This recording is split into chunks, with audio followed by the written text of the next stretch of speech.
നമ്മുടെയൊക്കെ ജീവിതത്തില് പലപ്പോഴും നമുക്ക് വിഷമങ്ങൾ ഉണ്ടാവാറുണ്ട്, പ്രതിസന്ധികൾ ഉണ്ടാവാറുണ്ട്, ഒരുപാട് ടെൻഷൻസ് ഉണ്ടാവാറുണ്ട്.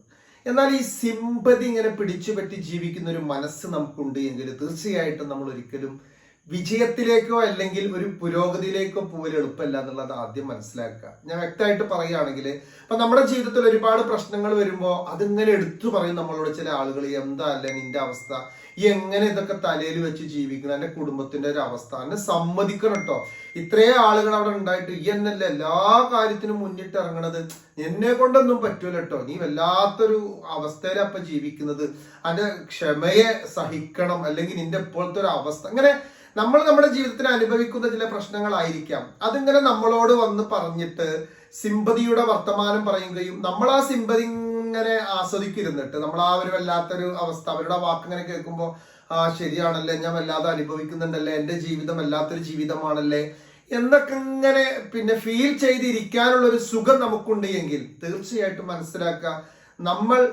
നമ്മളെ സൂക്ഷിക്കുക. പിന്നെ ഈ സിമ്പതിയുടെ വർത്തമാനം പറഞ്ഞിട്ട് നമ്മുടെ അരികെ വരുന്ന അത് ഏത് കൂട്ടക്കാരാണെങ്കിലും കുടുംബക്കാരാണെങ്കിലും സ്നേഹിതന്മാരാണെങ്കിലും അവരൊന്നും നമ്മൾ ജീവിതത്തിൽ വിജയിക്കണമെന്ന് ആഗ്രഹിക്കുന്നവരോ അതല്ലെങ്കിൽ നമ്മുടെ ജീവിതത്തിൽ നമുക്ക് പുരോഗതി ഉണ്ടോ എന്ന് ആഗ്രഹിക്കുന്നവരൊന്നും അല്ല.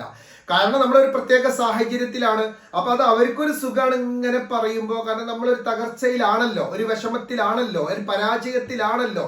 അത് ചിലപ്പോൾ സാമ്പത്തികമായിട്ടായിരിക്കാം, അതല്ലെങ്കിൽ ശാരീരികമായിട്ടായിരിക്കാം, കുടുംബപരമായിട്ടായിരിക്കാം, അതല്ലെങ്കിൽ ഒരാളുടെ നഷ്ടം കൊണ്ടായിരിക്കാം. എങ്ങനെ ആവട്ടെ നമ്മൾ വല്ലാത്തൊരു വിഷമത്തിലാണ്. അപ്പൊ അതിങ്ങനെ നമ്മളുടെ അടുത്ത് ഇങ്ങനെ വന്ന് പറഞ്ഞിട്ട് ആ ഒരു സിമ്പതിയുടെ ടോക്കുമായിട്ട് വരുന്നവരെ നമ്മൾ സൂക്ഷിക്കണം. അത് ഏത് കൂട്ടാണെങ്കിലും കുടുംബാണെങ്കിലും നമ്മുടെ കൂട്ടുകാരാണെങ്കിലും. പിന്നെ അതിനേക്കാൾ അപ്പുറം നമ്മളെ സൂക്ഷിക്കണം ഈ ഒരു കാര്യത്തിൽ. കാരണം അതിങ്ങനെ കേൾക്കാൻ ആഗ്രഹിക്കുന്ന ഒരു മനസ്സ് നമുക്കുണ്ട് എങ്കിൽ അത് പിന്നെ ഒരു പുരോഗതിയിലേക്ക് പോവൂല. നമുക്ക് സ്വന്തമായിട്ടൊരു തീരുമാനങ്ങൾ എടുക്കാൻ കഴിയില്ല. ഏത് പ്രതിസന്ധിയെയും തരണം ചെയ്തുകൊണ്ട് സ്വന്തമായിട്ടുള്ള ഒരു തീരുമാനം എടുക്കാനുള്ള ഒരു മനക്കരുത്ത് നമ്മുടെ ഉള്ളിൽ നമ്മൾ കത്തിച്ചു വെക്കുന്നുവെങ്കിൽ അവിടെയാണ് യഥാർത്ഥ പ്രകാശം നമുക്ക് കാണാൻ കഴിയുന്നത്, യഥാർത്ഥ വഴികളെ നമുക്ക് കാണാൻ കഴിയുന്നത്. ജീവിതമല്ലേ നമ്മളൊക്കെ ജീവിച്ചു പോകുന്നവരല്ലേ. പലതുകൊണ്ടും പല പരീക്ഷകൾ നമുക്കുണ്ടാവൂലേ. ചിലപ്പോൾ ഏറ്റവും വലിയ നമ്മുടെ മക്കളായിരിക്കാം നമുക്ക് പരീക്ഷ, അതല്ലെങ്കിൽ നമ്മുടെ ഭാര്യ ആയിരിക്കാം, ഭർത്താവായിരിക്കാം, അല്ലെങ്കിൽ ജോലിയുടെ വിഷയത്തിലായിരിക്കാം, ശാരീരികമായിരിക്കാം, മാനസികമായിരിക്കാം. പരിപൂർണ സുഖമുള്ള ഒരു മനുഷ്യൻ ഈ ലോകത്ത് നിങ്ങൾ തേടി നടന്നാൽ കിട്ടൽ എളുപ്പമല്ല. നമ്മൾ പുറത്തുനിന്ന് നോക്കുമ്പോൾ എന്തൊരു സുഖമായിട്ടാ അവനും അവളും ജീവിക്കുന്നത്, അല്ലെങ്കിൽ അവരുടെ വീട് വലിയ വാഹനം, ഇങ്ങനെ പുറത്തുനിന്ന് നോക്കുമ്പോൾ ഒക്കെ നമുക്ക് വലിയ ആസ്വാദനമായിട്ട് നമുക്ക് തോന്നാം. അവരോട് അടുത്തിരിക്കുമ്പോഴാണ് മനസ്സിലാവുക അവരൊരുപാട് ലോണിലാണ്, കടത്തിലാണ്. ആ കുടുംബത്തിന് വലിയ വീടുണ്ട്, സൗകര്യങ്ങളുണ്ട്, പക്ഷെ മനസ്സമാധാനം എന്നുള്ളത് അവിടെ ഇല്ല എന്നുള്ളത്. അപ്പൊ അതായത് അവർക്കൊന്നും അങ്ങനെ ഉണ്ടാവരുത് എന്നല്ല. നമ്മൾ ഈ പുറത്ത് നിന്ന് മറ്റുള്ളവരെ നോക്കി കണ്ടിട്ട് എന്റെ ജീവിതം ഇങ്ങനെ ആയിപ്പോയി, അല്ലെങ്കിൽ എന്റെ മകൻ ഇങ്ങനെ ആയി, അല്ലെങ്കിൽ എന്റെ മകൾ ഇങ്ങനെ ആയി, അല്ലെങ്കിൽ എന്റെ ഭർത്താവ് ഇങ്ങനെ ആയി എന്നുള്ളത് സ്വയം ഒരു സിമ്പതിയിൽ നമ്മൾ ലയിച്ചിരിക്കുക. അതല്ലെങ്കിൽ ആ സിമ്പതിയുടെ വർത്താനം പറഞ്ഞിട്ട് നമ്മുടെ അടുത്ത് ആരെങ്കിലും വരുന്നുവെങ്കിൽ അത് കേൾക്കാനിരിക്കുക. പ്ലീസ് പ്ലീസ് പ്ലീസ്, നമുക്ക് വിജയിക്കാൻ കഴിയില്ല. കാരണം മനുഷ്യന്മാരിൽ ബഹുഭൂരിപക്ഷം നമ്മുടെ വിജയവും നമ്മുടെ സുഖങ്ങളും അല്ലെങ്കിൽ നമ്മുടെ സന്തോഷങ്ങളും പ്രതീക്ഷിക്കുന്നവരൊന്നുമല്ല. നമ്മളൊരു പ്രശ്നത്തിൽ പെട്ടുകിടക്കുന്ന സമയത്ത് അല്ലെങ്കിൽ വല്ലാത്തൊരു വിഷമത്തിൽ ഇരിക്കുമ്പോൾ എന്താ അല്ലേ ചെയ്യാന്നൊക്കെ പറഞ്ഞ് നമ്മുടെ അടുത്ത് വരും. എന്നാൽ നമ്മൾ കുറച്ച് ദിവസങ്ങൾ കഴിഞ്ഞിട്ട് അവരോട് പറയുകയാണെങ്കിൽ ഇപ്പൊ ഞാനും ഭർത്താവും തമ്മിൽ ഒരു കുഴപ്പമില്ല കേട്ടോ, അയാൾ നല്ല ഉഷാറാ, മാഷാ അല്ലാ, നല്ല ജോലിക്ക് പോകുന്നുണ്ട്, നല്ല ശമ്പളമാണ്, ഇപ്പൊ ആൾക്ക് വേണ്ടാത്ത കാര്യങ്ങളോ വേണ്ടാത്ത ബന്ധങ്ങളൊന്നും ഇല്ല. അതെ, എന്നാലൊന്ന് സൂക്ഷിച്ചാളെ, ഒരു വിഷമം ഉണ്ടായിരിക്കും. നേരെ മറിച്ചിട്ട് നമ്മളൊരു നല്ല രീതിയിലല്ല വല്ലാത്തൊരവസ്ഥയിലാണ് പോകുന്നത് എങ്കിൽ എന്താ ചെയ്യല്ല മോളെ, എൻ്റെ ഒരു അവസ്ഥ എന്തല്ലേ, നമ്മളിപ്പോ എന്താ ചെയ്യണത്, നമ്മളിത് സഹിക്കല്ലാതെ, ഇങ്ങനെയൊക്കെ നമ്മളോട് പറയാൻ നമ്മുടെ കൂട്ടിലും കുടുംബത്തിലും കൂടെ ഉള്ളവരൊക്കെ ഉണ്ടായിരിക്കും. അപ്പൊ അതുകൊണ്ട് എനിക്ക് ഈ വീഡിയോയിൽ വ്യക്തമായിട്ട് നിങ്ങളോട് പറയാനുള്ളത്, ഇപ്പൊ നമ്മുടെ ക്ലിനിക്കിലൊക്കെ പല രീതിയിൽ ഒരുപാട് കഴിവുകളുള്ള പല സഹോദരിമാര്, പല വിദ്യാർത്ഥിനികള്, അതുപോലെ പല സഹോദരന്മാരൊക്കെ ഉണ്ട്. പക്ഷെ അവരെ എവിടെ എത്തുന്നില്ല. അവരുടെ വിദ്യാഭ്യാസമോ അല്ലെങ്കിൽ അവരുടെ യോഗ്യതയോ ഒന്നും അവർക്ക് മുന്നോട്ട് കൊണ്ടുപോയി നല്ലൊരു അവസ്ഥയിലേക്ക് കൊണ്ടെത്തിക്കുവാനും കഴിയുന്നില്ല. സംസാരിച്ചു നോക്കുമ്പോഴാണ് മനസ്സിലാകുന്നത് ഇവരൊക്കെ ആരുടെയൊക്കെയോ വർത്തമാനം കേട്ട് അവരെ കൂടെ ഉണ്ട് എന്നൊക്കെ വിചാരിച്ച് സിമ്പതിയും ആസ്വദിച്ച് ഇങ്ങനെ കുത്തിരിക്കുക. ഞാൻ ഇപ്പൊ എന്താ ചെയ്യുന്നത് സാറേ, എന്റെ ഇപ്പോഴത്തെ ഒരു സാഹചര്യം അങ്ങനെയല്ലേ, സാറാണെങ്കിൽ ചിന്തിച്ചു നോക്ക്, ഇത്രയും വിഷമങ്ങളൊക്കെ നമ്മുടെ കുടുംബത്തിൽ വരുമ്പോ അല്ലെങ്കിൽ ഇത്രയും പരീക്ഷണങ്ങളൊക്കെ വരുമ്പോ ആരാണെങ്കിലും ഒന്ന് പതറിപ്പോവില്ലേ? ഇപ്പൊ കഴിഞ്ഞ ദിവസം എന്റെ ആ സ്നേഹിതം വന്ന് പറഞ്ഞു, അമ്മായി വന്ന് പറഞ്ഞു, നാത്തൂര് എത്തു വർത്താന ചങ്ങായിമാരെ. നമ്മുടെ മുന്നിൽ വന്ന പരീക്ഷണങ്ങൾ ഉള്ളതാണെന്ന് നമ്മൾ ബോധ്യപ്പെടണം. അതിനുശേഷം അതും പറഞ്ഞിരിക്കാതെ നമുക്ക് രക്ഷപ്പെടാൻ പറ്റുന്ന മാർഗം, സ്വന്തമായിട്ട് 1 രൂപയുടെ വരുമാനം നമുക്കുണ്ടോ? അത് അൽഹംദുലില്ലാ റാഹത്താണ്. അതൊരു പ്രൗഢിയാണ്, ഒരു വല്ലാത്ത പോസിറ്റിവിറ്റി ആണത്. അതല്ലാതെ നമ്മൾ നമ്മുടെ വിഷമങ്ങളും സങ്കടങ്ങളും പറഞ്ഞ് ഇങ്ങനെ കൈ നീട്ടാൻ നടന്നിട്ട് നമ്മൾ മറ്റുള്ളവരേക്ക് ഇങ്ങനെ വാങ്ങി ജീവിക്കുമ്പോൾ നമ്മുടെ പോസിറ്റിവിറ്റിയാ പോകുന്നത്, നമ്മുടെ ഒരു മനക്കരുത്താ നഷ്ടപ്പെടുന്നത്. അങ്ങനെ തെണ്ടി ജീവിക്കേണ്ടവരല്ല നമ്മള്. അങ്ങനത്തെ ചില സാഹചര്യങ്ങളൊക്കെ വരും.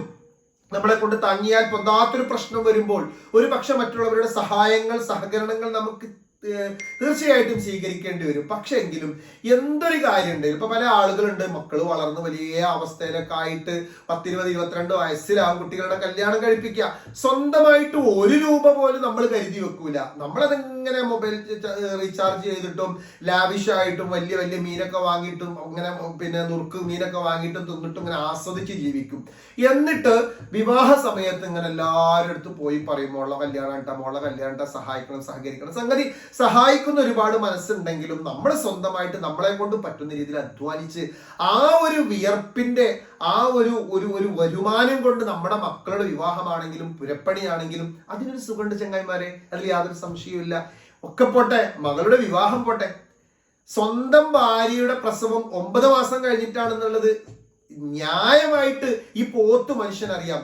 എന്നിട്ടും ശ്രദ്ധിക്കൂല. അവൻ പെടായും പറഞ്ഞ് ഇങ്ങനെ സിഗരറ്റും വലിച്ച് വലിയ ഹൽക്കുലത്തായിട്ട് ഇങ്ങനെ നടക്കും, തിരിഞ്ഞിട്ടും അവിടെ ആ പീഡിയ കൊലായത്തും ആ ക്ലബിലൊക്കെ പോയിരുന്നിട്ട്. എന്നിട്ട് കാണാം ഭാര്യയുടെ പ്രസവം അടുത്ത് ഹോസ്പിറ്റലിലേക്ക് കൊണ്ടുപോയാൽ ഒരു ഉളുപ്പും ഇല്ലാതെ ഓരോരുത്തർക്ക് വിളിക്കണം, എന്റെ ഭാര്യ ഹോസ്പിറ്റലാ, കുറച്ച് പൈസ ഉണ്ട് അവിടെ, വല്ല ജോലിക്ക് പോയിക്കൂടെ? ഈ പൈസ കയ്യിലുള്ളവരൊന്നും വെറുതെ ഒന്നുമല്ല. ഏത് മുതലാളിയും നന്നായിട്ട് അധ്വാനിക്കുന്നുണ്ട്, മനസ്സുകൊണ്ട് അധ്വാനിക്കുന്നുണ്ട്, ചിന്ത കൊണ്ട് അധ്വാനിക്കുന്നുണ്ട്, ശരീരം കൊണ്ട് അധ്വാനിക്കുന്നുണ്ട്. വലിയ കോടീശ്വര പ്രഭുക്കളായിട്ട് നമ്മുടെ ചുറ്റുഭാഗത്തും കാണുന്ന വലിയ ആളുകൾ ശരിക്കും ഉറങ്ങാതെ അങ്ങോട്ടും ഇങ്ങോട്ടും യാത്ര ചെയ്തിട്ടും അവരുടെ ബിസിനസ് സംരംഭങ്ങൾ വിജയിപ്പിക്കുവാൻ വേണ്ടിയിട്ടും ഓടി നടക്കുന്നുണ്ട്. നമ്മള് ആ സമയത്തൊക്കെ മൊബൈലിൽ കുത്തിപ്പിടിച്ച് ഇങ്ങനെ ഇരിക്കുക. എന്നിട്ട് സ്വന്തം ഭാര്യയുടെ പ്രസവത്തിന് പോലും മറ്റൊരാളുടെ മുന്നിൽ പോയി കൈ നീട്ടേണ്ട ഒരു അവസ്ഥ എന്ന് പറഞ്ഞാൽ, ചെങ്ങായിമാർ അതൊക്കെ കുറെ നാണക്കണം എന്ന് മനസ്സിലാക്കുക ഏതൊരു കാര്യത്തിലും. അപ്പൊ ചുരുക്കി പറഞ്ഞാൽ ഈ ഒരു വീഡിയോയിൽ ഞാൻ വളരെ വ്യക്തമാക്കി തരുന്നത്, നമ്മുടെ ഏത് സാഹചര്യത്തിലും സിമ്പതി വർത്തമാനം പറഞ്ഞിട്ട് നമ്മളെ കൂടെ നിൽക്കുന്നവര്, അതേപോലെ സിമ്പതിയുടെ വർത്താനം ഇങ്ങനെ നമ്മുടെ വിഷമങ്ങളൊക്കെ ആരെങ്കിലും പറയുമ്പോൾ അതിങ്ങനെ കേട്ട് ആസ്വദിച്ചിട്ട് എന്താല്ലേ ഞാൻ ഇപ്പൊ എന്തൊക്കെ സഹിക്കുന്നുണ്ടല്ലേ, എന്റെ ഇത്രയും ചെറുപ്പത്തിൽ എനിക്ക് ഇത്രയും പരീക്ഷണങ്ങൾ വന്നല്ലോ, എന്റെ സാഹചര്യം ഇങ്ങനെ ആയല്ലോ എന്നും പറഞ്ഞ് നമ്മൾ തന്നെ നമ്മളെങ്ങനെ ഒരു വിലയില്ലാതെ ആക്കുന്നുവെങ്കിൽ തീർച്ചയായിട്ടും നമുക്ക് വിജയത്തിലേക്കുള്ള മാർഗം കാണേണ്ടവരല്ല, കാണൂല. പിന്നെ ഏത് സാഹചര്യമാവട്ടെ മനക്കരുത്തോടുകൂടി അതിനെ നേരിട്ട് സ്വന്തമായിട്ടൊരു പക്വതയുടെ തീരുമാനമെടുത്ത് ജീവിതത്തിന്റെ വഴികളിലൂടെ സഞ്ചരിക്കുവാനുള്ള ഒരു യഥാർത്ഥ ചിന്തയും മനസ്സും പ്രവൃത്തിയും നമ്മളിൽ ഉണ്ട് എങ്കിൽ തീർച്ചയായിട്ടും നമ്മൾ ഈ ലോകത്ത് വിജയത്തിലേക്ക് പോകുന്നവരാ. ഇന്നല്ലെങ്കിൽ നാളെ ജീവിതം എന്നുള്ള ആ ഒരു പ്രത്യേക കലയിലൂടെ മുന്നോട്ട് പോയിട്ട് എല്ലാ വിജയങ്ങളുടെയും അല്ലെങ്കിൽ എല്ലാ സാമ്പത്തിക സ്രോതസ്സുകളുടെയും അതല്ലെങ്കിൽ എല്ലാ സന്തോഷങ്ങളുടെയും വാതിൽക്കൽ നമ്മൾ വളരെ പുഞ്ചിരിച്ചു നിൽക്കാൻ കഴിയും, എല്ലാം സ്വീകരിച്ചുകൊണ്ട് നേടിയെടുത്തുകൊണ്ട്. അപ്പൊ അതുകൊണ്ട് വീണ്ടും വീണ്ടും പറയുന്നു, നമ്മുടെ കൂട്ടാവട്ടെ, കുടുംബാവട്ടെ, സ്നേഹിതന്മാരാവട്ടെ, നമ്മളെങ്ങനെ എന്തെങ്കിലും പ്രശ്നം വരുമ്പോൾ വേണം കൂടെ നിൽക്കണം, താങ്ങണം, നമുക്കുള്ളൊരു മാർഗം കാണിച്ചു തരണം. അല്ലാതെ ആ സിമ്പതി വർത്തമാനം കേട്ടിട്ട് അങ്ങനെ ഇരുന്ന് നമ്മൾ മുന്നോട്ട് പോയാൽ നമ്മുടെ ജീവിതം ഒരു സുഖത്തിലെത്തൂല. എന്നും നമ്മൾ അവരെ ആശ്രയിക്കേണ്ടി വരും. അപ്പൊ സ്വന്തമായിട്ടൊരു തൊഴിൽ ചെയ്യാനും അല്ലെങ്കിൽ ആ തൊഴിലിന് വേണ്ടിയുള്ള ഒരു പഠനം നടത്താനും ഏത് പ്രായത്തിലും ഒന്ന് ശ്രമിക്കുന്നത് നല്ലതാ. 1 രൂപയുടെ വരുമാനം നമുക്കൊരു ദിവസം സ്വന്തമായിട്ട് നമ്മുടെ അക്കൗണ്ടിലേക്ക്, നമ്മുടെ പോക്കറ്റിലേക്ക് വരുന്നുവെങ്കിൽ നമുക്ക് നമ്മളോടൊരു ബഹുമാനം ഉണ്ടായിരിക്കും, ഒരു പ്രൗഢി ഉണ്ടായിരിക്കും. അത് നല്ലതാ. വെറുതെ ഇങ്ങനെ ഇരുന്ന് സമയം കളയുന്നതിനേക്കാളും ഈ സിമ്പതിയുടെ വർത്താനം, ഇല്ലായ്മയുടെ വർത്താനം, അല്ലാത്ത വർത്താനം, വിഷമത്തിന്റെ വർത്താനൊക്കെ കേട്ട് ഇരിക്കുന്നതിനേക്കാൾ ഒരുപാട് പ്രൗഢമാണ് എൻ്റെ മക്കളെ അത്. ഓക്കെ, ഒന്ന് ശ്രദ്ധിച്ചാൽ നമുക്ക് എല്ലാവർക്കും വിജയിക്കാൻ കഴിയും. ഉറച്ച തീരുമാനത്തിന്റെ മുന്നിൽ ഏത് തടസ്സങ്ങളും നീങ്ങിപ്പോകും, ഏത് പരീക്ഷണങ്ങളും നമുക്ക് മാറ്റി നിർത്താൻ കഴിയും. ഒത്തിരി സ്നേഹത്തോടു കൂടി റംസാൻ നിസാം.